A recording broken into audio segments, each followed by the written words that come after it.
Salut! Depuis un peu plus d'une dizaine d'années, je vois le déclin de la saga Pokémon. On dirait que le passage de la 2D à la 3D ne leur a pas fait de bien. Et la licence se casse la gueule en sortant des jeux à moitié finis dans lesquels on sent qu'il manque du contenu depuis les jeux X et Y sortis sur 3DS. Mais dans cette vidéo, je souhaite parler des spin-offs parce que dernièrement j'ai eu envie de jouer avec mes créatures préférées sans pour autant que ce soit l'expérience de jeu classique.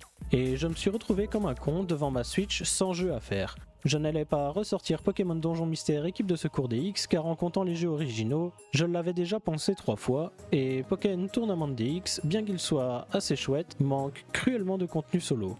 Puis j'avais pas trop envie d'y jouer sur le moment. Car en dehors de ceux que j'ai cités précédemment, il n'y a que New Pokémon Snap et Pokémon Let's Go Evoli et Pikachu qui sont sortis sur Switch mais que je n'ai pas acheté. Car Snap a beau être joli, ça reste un rail shooter non dynamique dans lequel on a l'air de vite s'ennuyer, et Pokémon Let's Go Evoli et Pikachu sont des Pokémon Go de salon qui jouent sur la nostalgie de la première génération et donc aucun intérêt pour moi. Mais j'admets que ça doit être une bonne introduction à la licence et ce peu importe l'âge. Et donc, que s'est-il passé ?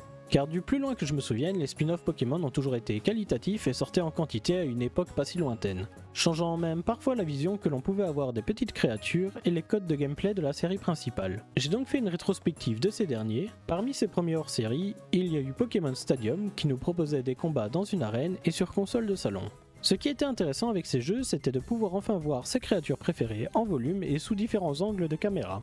Et ça a plutôt bien fonctionné vu qu'il y a eu 4 épisodes supplémentaires. Un second stadium pour présenter les créatures de la deuxième génération, tandis que pour présenter celles de la troisième génération, il y a eu un renouveau de la formule avec Pokémon Colosseum et XD, qui en plus des combats en arène nous ont proposé un vrai scénario pour chaque jeu avec la mécanique de capturer les Pokémon obscurs des dresseurs adverses. Par contre, pour la quatrième génération, il y a une régression car dans Pokémon Battle Revolution, au revoir le scénario et les Pokémon obscurs pour laisser place à la formule qu'il y avait dans les jeux Stadium.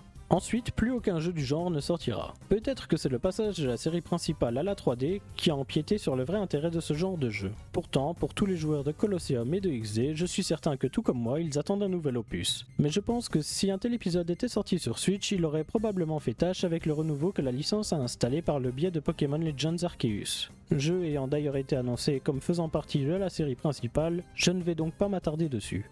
Il y a aussi eu les jeux Pokémon Pinball, dont le but était d'invoquer un Pokémon en faisant aller sa boule à certains endroits du flipper pour ensuite le capturer et ainsi remplir son Pokédex. Un jeu était sorti à l'époque de la première génération et un second pour la troisième génération. Pour avoir joué aux deux, même s'il est vrai qu'on a fait le tour au bout d'un moment, l'épisode Ruby et Saphir était particulièrement amusant avec ses deux plateaux ultra colorés et vivants et ses mini-jeux.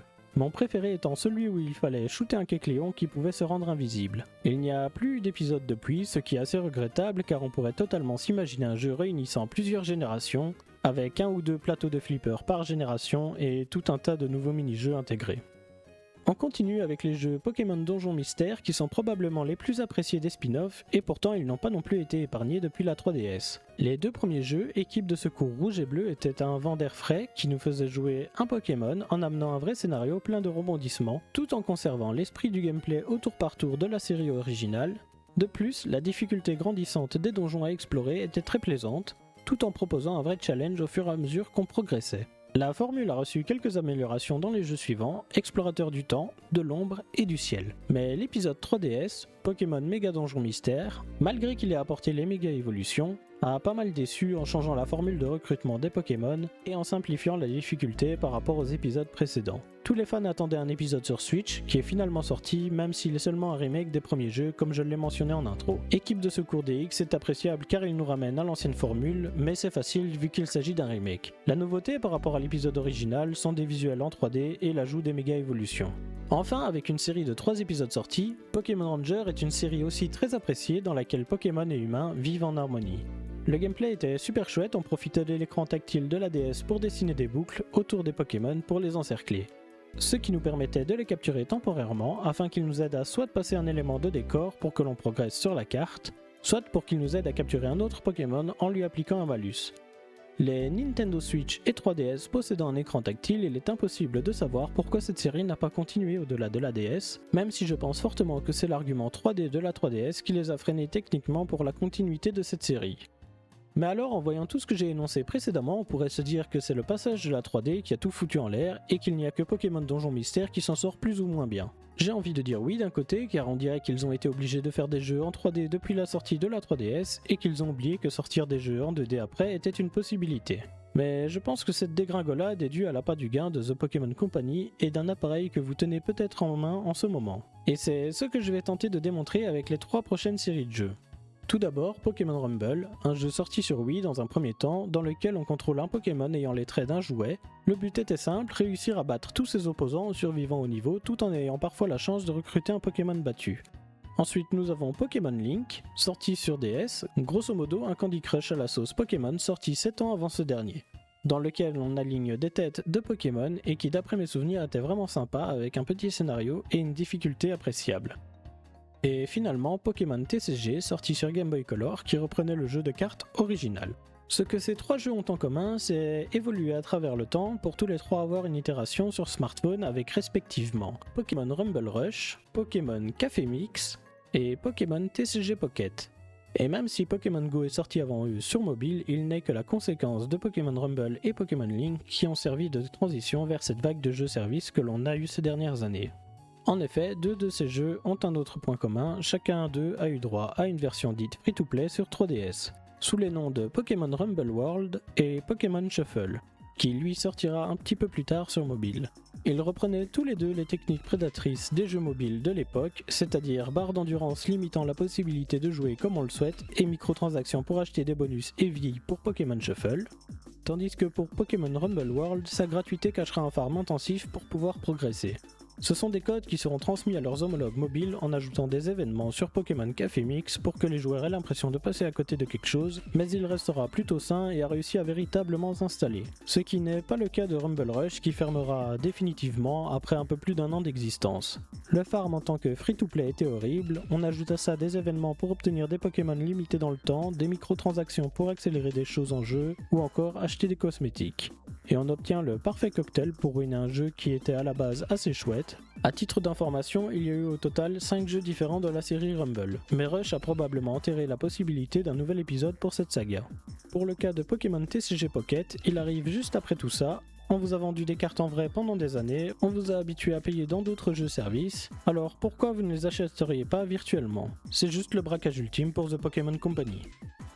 Mais si je dois parler vite fait du jeu, je dirais que le jeu de cartes est vraiment plaisant à jouer, avec des règles assez simples en plus d'avoir de belles illustrations. Je n'ai joué qu'à la version PC il y a quelques années, mais la version mobile y ressemble fortement de ce que j'ai pu en voir, mais je n'y toucherai jamais, parce qu'elle est bannie dans mon pays. Avoir des lootbox intégrés, c'est pas ouf, surtout quand il y a possibilité d'obtenir un avantage en passant à la caisse, et que c'est à portée des enfants. C'est donc pour ces raisons que je pense que l'on a moins de bons jeux hors série Pokémon ces dernières années, ou du moins qu'ils ne tentent plus de sortir du lot comme ils pouvaient le faire avant. Ils ont préféré exploiter nos portefeuilles à travers des jeux-services plutôt que de tenter d'exploiter l'écran tactile de la Switch. Bref, je ne serais pas surpris qu'ils nous pondent un énième jeu-service sur mobile, où il faut capturer des Pokémon en les encerclant à la Ranger, mais je serais étonné qu'ils nous sortent un bon spin-off prochainement. Le dernier en date que j'ai vraiment apprécié était Pokken, auquel il manquait peut-être juste comme je l'ai mentionné en intro, un peu plus de contenu solo et accessoirement un meilleur online. La vidéo est bientôt terminée, mais si vous voulez mon avis de random sur les jeux que je n'ai pas cités, le voici. Pokémon Unite était chouette à la découverte, mais au final ça reste un jeu service et la même chose que LoL. Oui, il va bientôt se faire ban dans mon pays. Coucou les lootbox. En parlant de lootbox, Pokémon Masters X, ban aussi, jamais pu essayer. Pokémon Sleep a le mérite d'exister, mais j'ai vu que ça aide certaines personnes à avoir un sommeil plus régulier, alors pourquoi pas. Magikarp Jump était vraiment chouette.